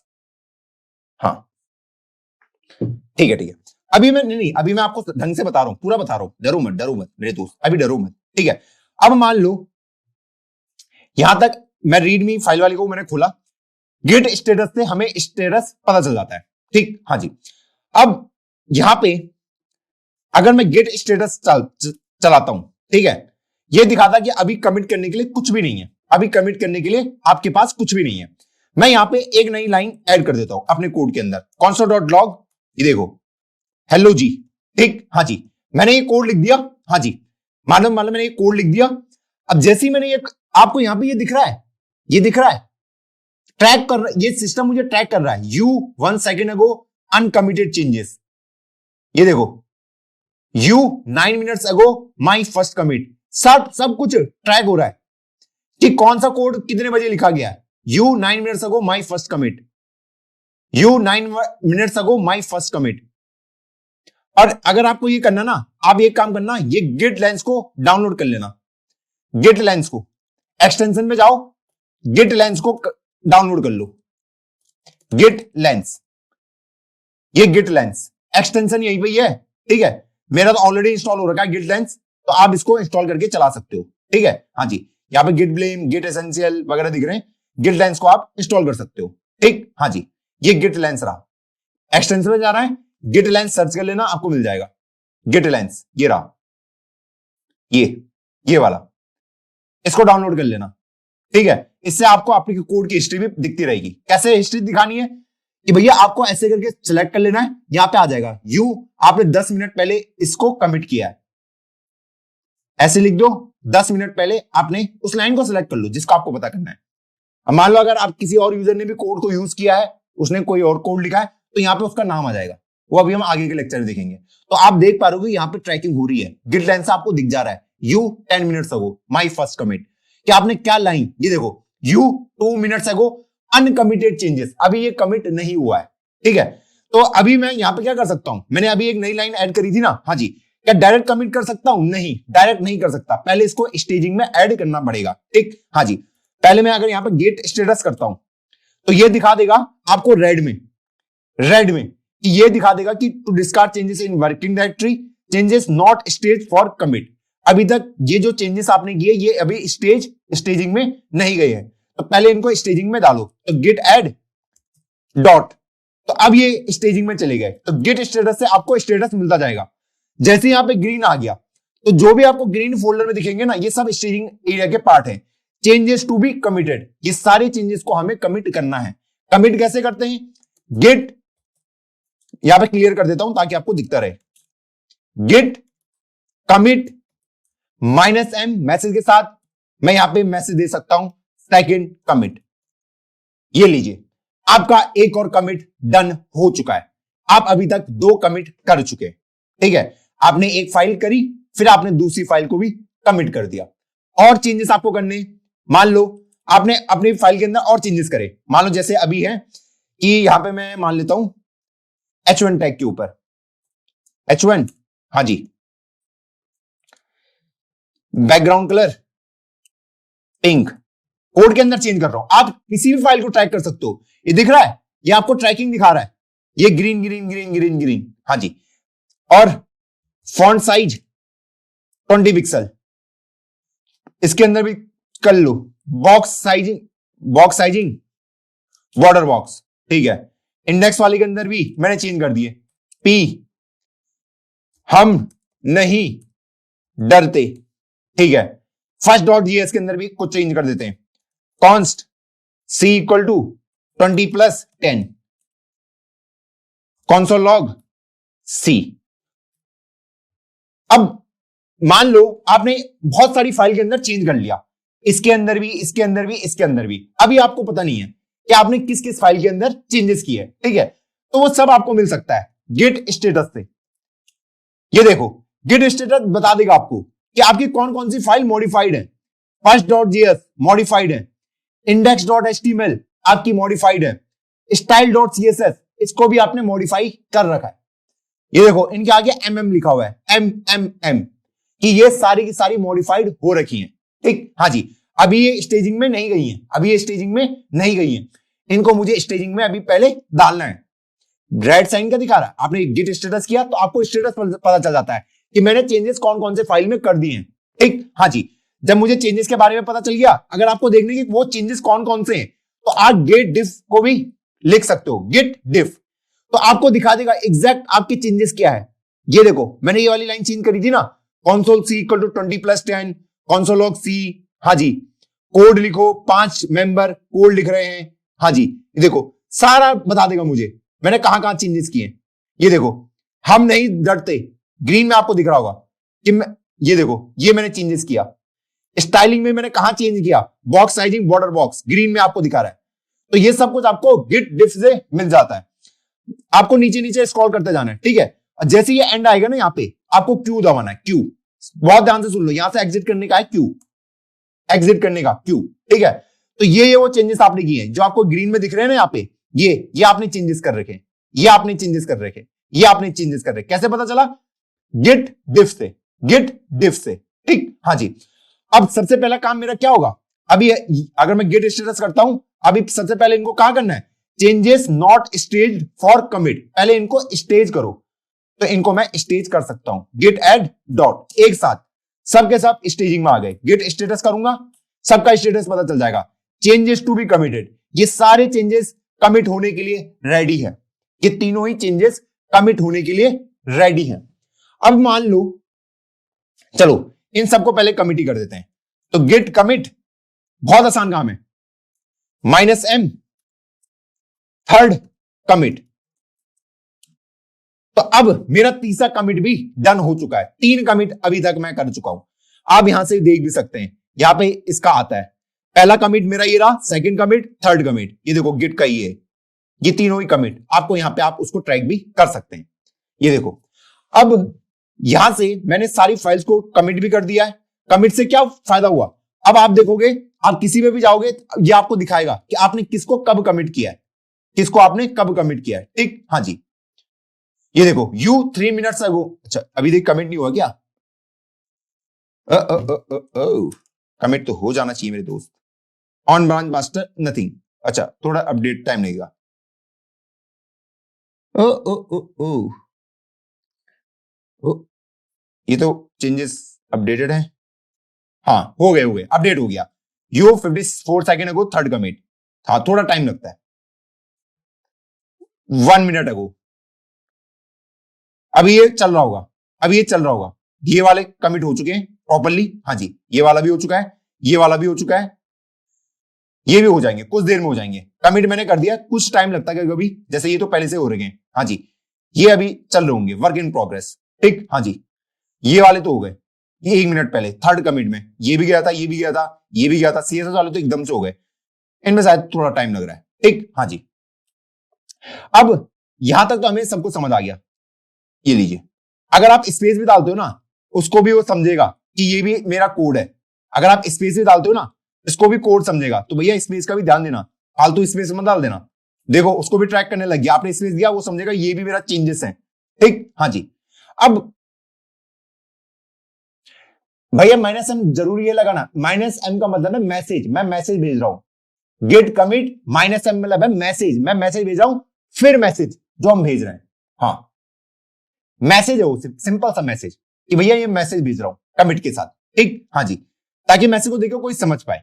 अब यहां तक तो हमने सीख लिया, हाँ अब ये हो चुका है, अब ये दिखा रहा है कि you 2 minutes ago third commit, update होने में कभी कभी टाइम लग जाता है, यू 3 मिनट्स अगो कमिट, ये भी कमिट हो चुके हैं। अब सब दिखा रहा है, शायद गिट लाइन से थोड़ा टाइम लगा दिया, ठीक है, ये अभी भी वहीं अटका हुआ है, ठीक है। अब यहां तक हमें पता चला कि हमको कमिट किस तरीके से करना है। अब एक चीज मैं आपको पहले हम वो डिस्कस कर लेते हैं, रीडमी फाइल में हम चलते हैं। डिफ हमें समझ आ चुका है, कमिट हमें समझ आ चुका है, ऐड हमें समझ आ चुका है। अब ये क्या है, रीसेट वाला, remove file from staging area. कई बार ऐसा होता है मेरे दोस्त, अब आपको ना स्टेजिंग एरिया की बेनिफिट पता चलेगा। मान लो मैं यहां पे मैंने कुछ चेंज किया, मान लो मैंने यहां पे कुछ चेंज किया, यहां पे मैंने चेंज किया, फॉन्ट साइज हो गया, हाँ जी, फॉन्ट कलर, फॉन्ट फैमिली, ये मैंने ऐड कर दिया अपने कोड में, हाँ जी। और क्या क्या ऐड कर सकता हूं, बॉर्डर रेडियस 20 पिक्सल, चलो इसका तो कुछ मीनिंग नहीं है, ठीक है। और मैंने index.html में एक और लिख दिया, h2 नहीं है, ठीक है, ये भी मैंने लिख दिया। अब first.js में मैं एक फंक्शन को लिख रहा हूं, अभी मैं अपने कोड को लिख रहा हूं, यहां पे कोई फंक्शनलिटी लिख रहा हूं, बैलेंस चेकर, ठीक। हाँ जी, अब यहां पे मैं कोड लिखना मैंने स्टार्ट किया है, यहां पे मैंने कोड लिखना स्टार्ट किया। अब ये हो रहा है कि अभी मैं मिड ऑफ कोड में हूं, अभी मैंने इस बैलेंस चेकर वाले को पूरे तरीके से सॉल्व नहीं किया है, बाकी स्टाइल वाले को मैंने कर दिया है, इंडेक्स वाले को मैंने कर दिया है, ठीक है। अभी बैलेंस चेकर वाले को मैं सॉल्व कर रहा हूं।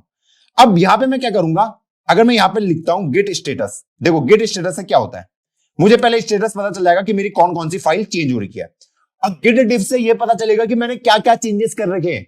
अगर मैं यहां पे गेट डिफ डालता हूं ना, चेंज देखो, वो एक्चुअल चेंज आपको लाके दिखाएगा। ये देखो मैंने कौन कौन सी लाइनें चेंज करी है, ये ग्रीन में दिख रहा है, H2 नहीं है, ये लाइन मैंने ऐड करी है, गिट डिफ ये कर रहा है आपके लिए, ये नए मैंने ऐड किए, गिट डिफ ये कर रहा है, और क्यू से आप इसको एग्जिट मार सकते हो। अब देखो मैं जैसे ही इसमें लिखूंगा गिट एड डॉट, ठीक, हाँ जी, तो मुझे पता है ये सारे चेंजेस स्टेजिंग एरिया में आ जाएंगे, सारे चेंजेस स्टेजिंग एरिया में आ जाएंगे, ठीक। हाँ जी, पर मैं नहीं चाहता कि अभी मैं अपने इस जावास्क्रिप्ट फाइल को पुश कर रहा हूं, ठीक है, इसको मैं अभी कमिट नहीं करना चाहता। क्यों नहीं करना चाहता, कि अभी तक मैंने अपने बैलेंस चेकर वाले को पूरे तरीके से सॉल्व नहीं किया। अभी ये फंक्शन में लिख रहा हूं, अभी मैंने इसको पूरे तरीके से सॉल्व नहीं किया। हाँ मैंने इंडेक्स एचटीएमएल स्टाइल वगैरह वगैरह सब डन कर लिए, लेकिन ये वाला फंक्शनलिटी अभी इस पे मुझे कोड लिखना है पूरा। अभी मैंने मान लो 3-4 लाइन का कोड ही लिखा है, 100 लाइन का कोड है, तो मैं नहीं चाहता कि इसको मैं कमिट करूं, या अधूरे कोड को मैं कमिट करूं, ये नहीं चाहता मैं। अधूरे कोड को कमिट करके कुछ फायदा नहीं है, ठीक है। तो मैं चाहता हूं कि इस first.js जो फाइल है इसको मैं बाद में कमिट करूंगा, ठीक है, बाद में, ठीक है, अभी नहीं, जब मैं कोड लिख दूंगा। तो मुझे सबसे पहले इसको स्टेजिंग से हटाना पड़ेगा। तो मैं इसको स्टेजिंग से कैसे हटा सकता हूं, तो गेट रीसेट, हाँ जी, जो आपका फाइल का नाम है first.js, जैसे ही आप लिखोगे तो वो स्टेजिंग से हट जाएगी first.js। तो अब अगर आप चेक करोगे गेट स्टेटस, तो आपको दिखाएगा कि ये मॉडिफाइड है और ये वाली फाइल अभी मेरे अनस्टेज एरिया में है, ठीक है। हाँ जी, ये जो आपने लिखा है ये स्टेजिंग एरिया में है, और ये क्या है, अनस्टेज। मैं नहीं चाहता कि ये कमिट हो। कमिट कौन हो जाते हैं, जो भी मेरे स्टेजिंग एरिया में होंगे। फोर्थ कमिट, ये लीजिए आपका चौथा कमिट डन, चौथा कमिट डन। चौथा कमिट में आपके सिर्फ ये दोनों गए हैं, ये दोनों, आपने इसको नहीं डाला है। अब मान लो अगर आप फ्यूचर में यहां पे कोड लिखते हैं कुछ भी, फाइनली आपका चेंजेस आपने कर दिए, अब आप इसको अगले उसमें डाल सकते हो, अगले उसमें डाल सकते हो कि भैया सबसे पहले मैंने कर दिया गेट एड डॉट, इससे मुझे पता चल जाएगा कि कौन कौन सी गेट स्टेटस first.js को मैंने चेंजेस करे, इसको कहां ऐड कर दो, कमिट करवा दो। फिफ्थ है, सिक्स्थ है, कितने कर दिए मैंने, 4 कमिट किए अभी तक, ठीक है। 5th कमिट, तो मेरा 5वां कमिट डन, ये दीजिए इस तरीके से। तो मेरे 5 कमिट अभी तक डन हो चुके हैं। तो 5 कमिट डन होने का मतलब क्या है कि मेरे इनके 5 गोले टाइप के बन गए होंगे ऐसे। पहला, दूसरा, मेरा कोड ऐसा दिखता था, चौथे में मेरा कोड ऐसा दिखता है, 5वें में ऐसा दिखता है। तो लेटेस्ट वर्जन मेरा कोड का ये रहा, ये वाला जो आपको दिख रहा है, ये मेरा लेटेस्ट वर्जन है कोड का, ठीक है। पहला मेरा कोड ऐसा दिखता था, पूरा कोड, फिर मेरा कोड मैंने कमिट किया, ऐसा दिख रहा है, फिर ऐसा दिख रहा है, फिर ऐसा दिख रहा है, और फाइनली अब मेरा कोड ऐसा दिख रहा है। तो ये मेरे चेंजेस हो गए मेरे कोड्स के। तो आपको क्या सीखने को मिला? सबसे पहले मैं अपने नॉर्मल फाइल में, मैं आज फिर से इसको रैप अप करता हूं, हाँ फिर से रैप अप करता हूं। सबसे पहले हम कोड लिखते हैं नॉर्मल अपनी फाइल में, ठीक है। इसको हम अनस्टेज एरिया भी बोल सकते हैं, बहुत लोग इसको अनस्टेज एरिया भी बोलते हैं, अनस्टेज, ठीक। और इसको हम अनट्रैक भी बोल सकते हैं, ठीक है। अब सबसे पहले मुझे जिन फाइल को स्टेजिंग कमिट करवाना है, सबसे पहले उनको स्टेजिंग एरिया पे लाना पड़ता है। कहां लाना पड़ता है? स्टेजिंग एरिया पे लाना पड़ता है। तो स्टेजिंग एरिया में कैसे ला सकता हूं? गिट ऐड करके। तो एक बार जब जो स्टेजिंग एरिया में आ गए, तो मैं उन सारी फाइल को एक साथ कमिट करवा सकता हूं गिट कमिट की हेल्प से।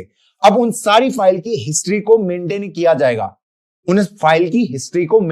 जाएगा, जहां पे सब कुछ क्या होगा, नोट डाउन किया जाएगा कि मेरा कोड कैसे दिखता था किस टाइम पे, ठीक।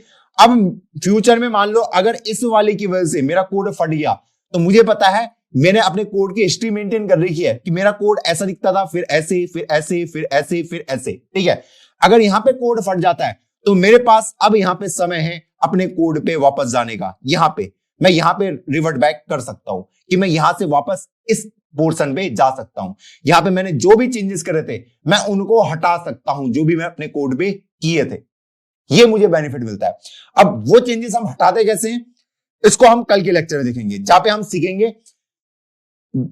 सबसे पहले हम इन गिट का लॉग ढूंढ सकते हैं, और रिवर्ट चेंजेस भी हम कल ही देखेंगे, कल गिटहब वगैरह भी पढ़ेंगे, ठीक है।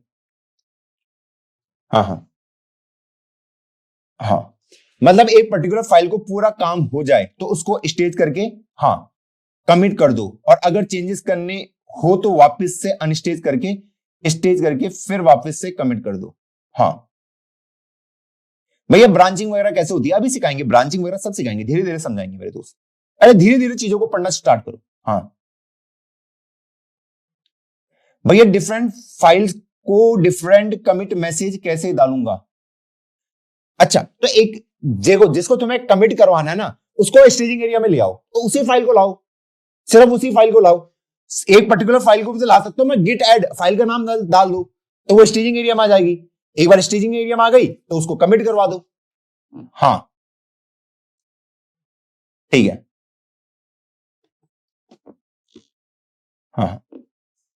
अभी बहुत बचा हुआ है, अभी तो छोटा सा लेक्चर ही लिया आज। भैया लास्ट कोड रिपीट कर दो एक बार। लास्ट कोड कौन सा मेरे दोस्त? लास्ट कोड कौन सा? देखो, आप जब भी यहां पे आपने कोई भी फाइल लिखी है, ठीक है, आप स्टेजिंग एरिया पे लाओगे।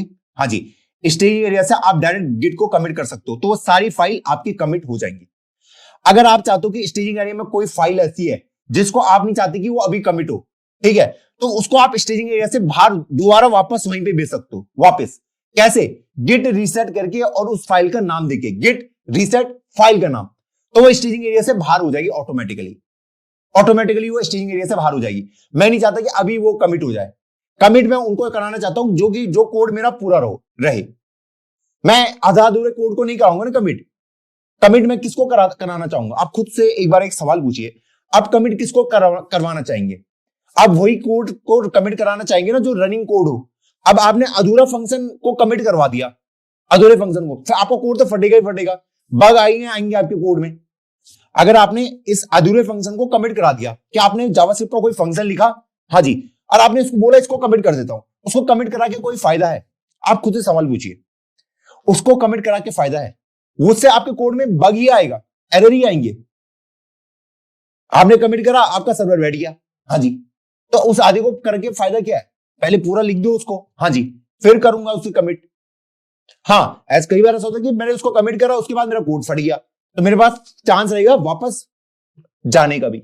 हाँ, अभी गिट कैसे हटाऊं, क्योंकि मुझे प्रैक्टिस करना है भैया। गिट कैसे हटाऊं मतलब, अरे भाई सोवी पीसा, क्वेश्चन थोड़ा अच्छे से पूछो यार, स्पैम मत करो यार, तुम ब्लॉक हो जाओगे फिर। स्पैम मत करो क्लास में, क्वेश्चन ही तमीज से पूछ लो, फिर ब्लॉक हो जाओगे, फिर बोलोगे भैया ब्लॉक कर दिया। एक ही कमेंट को बार बार ब्लॉक मत लिखो, या तो अपने कमेंट को ढंग से लिखो। हाँ, क्लास लंबी करनी है बताओ, क्लास कंटिन्यू रखनी है? सोवीर तुम शायद ब्लॉक को गए मानोगे मेरे दोस्त। हाँ ठीक है, ठीक है, इतना ही रखते हैं आज, 1 घंटे की क्लास, ठीक है। आज तुम्हारा काम यह है चीजों को समझना कि भाई गिट की नीड क्यों बढ़ी, गिट का काम है। लास्ट में मैं रैपअप कर लेता हूं। हाँ ठीक है, हाँ नहीं नहीं बहुत ज्यादा आ रहे हैं, ठीक है ठीक है। देखो गिट का सिंपल सा काम है आपके कोड को ट्रैक करना। गिट का सिंपल सा काम क्या है, रिपीट करो मेरे साथ क्लास को रैपअप करने से पहले। गिट का सिंपल सा काम है हमारे कोड को ट्रैक करना, ठीक। ट्रैकिंग क्यों नेसेसरी है, अगर क्योंकि बड़ी बड़ी कंपनी में ऐसा होता है मेरे दोस्त, जिसने कोड लिखा है तो वो लाइन किसने ऐड करी है उसका हमें पता चलना चाहिए। क्योंकि फ्यूचर में ऐसा हो सकता है कि अगर किसी को इंक्रीमेंट देना है, किसी को इंक्रीमेंट देना है तो हमें पता रहे कि इस बंदे ने कितना कोड लिखा है, ठीक है। तो ओनरशिप ऑफ कोड होनी चाहिए, किसने कितना लिखा है। और किसी के कोड लिखने से आपका डेटाबेस फट गया, ये कुछ हो गया, सर्वर डाउन हो गया, तो उसकी भी ओनरशिप हमें पता होनी चाहिए। तो गिट इन सब का ट्रैक डाउन करके रखता है कि भैया किसने कौन सा कोड लिखा है, ठीक। आपने कब कोड को कमिट मारा, वो सब इंफॉर्मेशन उसको पास रहती है। अब कमिट होने से क्या होता है कि भैया जैसे आपने कमिट किया कोड को और आपका सर्वर फट गया, तो उसे पता है कि मेरे कमिट से क्या हो रहा है कि भैया अभी मेरा कोड ऐसा दिखता था, अब ऐसा दिख रहा है। कमिट होने से क्या हो रहा है हमने समझा था ना, हाँ जी, यहाँ पे कि पहले कमिट किया मैंने यहाँ पे तो मेरा कोड ऐसा दिख रहा था, फिर मैंने कमिट किया ऐसे तो मेरा कोड ऐसा दिख रहा था, फिर ऐसे कोड ऐसा दिख रहा, फिर ऐसे। मान लो यहाँ पे फट गया कोड, तो मेरे पास चांस रहेगा कि मैं वापस जा पाऊं, क्योंकि मैंने हिस्ट्री मेंटेन कर रखी है अपने कोड की कि मेरा कोड इससे पहले ऐसा दिखता था, तो मैं उस कोड को एग्जीक्यूट करा सकता हूं और मेरे सर्वर फिर से चलना स्टार्ट हो जाएंगे। मैं इस वाले को हटा दूंगा, है ना, क्योंकि इससे मेरा कोड फट गया, तो मेरे पास हिस्ट्री मेंटेन है कि मेरा कोड पहले कैसे दिखता था। हिस्ट्री तो मेंटेन करके रख रहा हूं कि अभी मेरा कोड ऐसा दिखता है, अब ऐसा दिखता है, अब ऐसा दिखता है ना, तो मैं इसके ऊपर वापस जा सकता हूं। तो ये गिट मुझे बेनिफिट देता है कि मैं अपने कोड में कहीं भी वापस जा सकता हूं समय में। कितना बढ़िया है कि भैया उस टाइम में मेरा कोड कैसा दिखता, वहां पे मेरा कोड फर्स्ट क्लास चल रहा था, उस समय में मुझे वापस लेके चल लो, तो हम चलो बोलेंगे चलो भाई हम उस समय में वापस लेके चलते हैं। तो ये गिट का काम है आपको ट्रैक करने का, आपके कोड को पूरे तरीके से ट्रैक करने का। कितना बेनिफिट है। आप भी तो देखो, आपको भी कई बार दिक्कत आती होगी, आप में से बहुत बच्चे डीएसए करते होंगे, हाँ जी, आपने कोड लिखा, आपने बोला चलो भैया एक ना ऑप्टिमाइज सॉल्यूशन लिखता हूं, हाँ जी, और ऑप्टिमाइज सॉल्यूशन लिखने के चक्कर में आपका कोड ही गलत हो गया। अब आप चाहते हो कि यार काश मैं उस सॉल्यूशन में वापस जा पाता जो मेरा पहला था, तो उसके लिए मैं क्या कर सकता हूं, गिट कमिट वाला यूज कर सकता हूं, गिट यूज कर सकता हूं ना वहां पे, हाँ जी, कि जैसे मेरा सॉल्यूशन पहला वाला एक्सेप्ट हुआ, मैंने उसको गिट कमिट करा दिया कि भैया इस वाले सॉल्यूशन को सेव करके रखना, हाँ जी, अब मैं नए वाले से एक्सपेरिमेंट करता रहूंगा।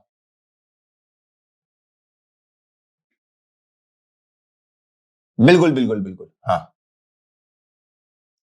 हाँ हाँ। भैया कमिट करने के बाद पीछे जा सकते हैं क्या, वो कल बताएंगे, बिल्कुल बताएंगे, बिल्कुल बताएंगे। पीछे तो जाना ही पड़ेगा ना, अगर कोड फट गया पीछे तो जाना ही पड़ेगा, हाँ जी।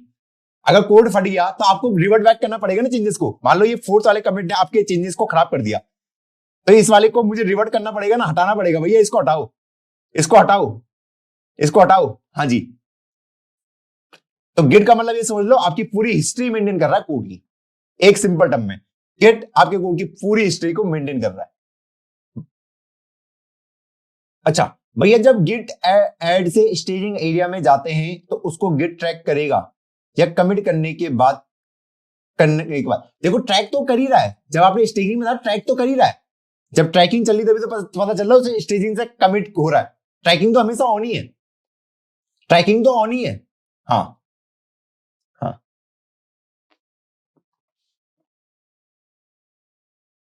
वो सब तो ठीक है भैया, लेकिन जाएंगे कैसे? हाँ, वो कल के लेक्चर में हम डिस्कस करेंगे मेरे दोस्त। ये लिखा हुआ सब कुछ, सब कुछ लिखा हुआ आपके लिए, सब कुछ लिखा हुआ है, डरो मत। ये है गिट रीसेट, गिट रिवर्ट, अभी हम गिट लॉक्स पढ़ेंगे, गिट लॉग ऑनलाइन पढ़ेंगे, सब कुछ पढ़ेंगे धीरे धीरे। हाँ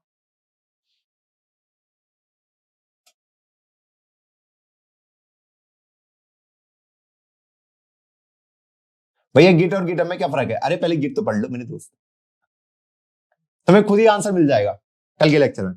हाँ जी, हाँ जी। चलिए फिर आज के सेशन को रैप अप करते हैं, और ये फाइल मैं आपके साथ शेयर कर दूंगा। हाँ, ये फाइल मैं आपके साथ शेयर कर दूंगा, और कल थोड़ा प्रैक्टिस करके आना, जितना आज आज बताया है इसको थोड़ा रिवाइज करना, आपके लिए बेनिफिट होगा। ठीक है, ओके।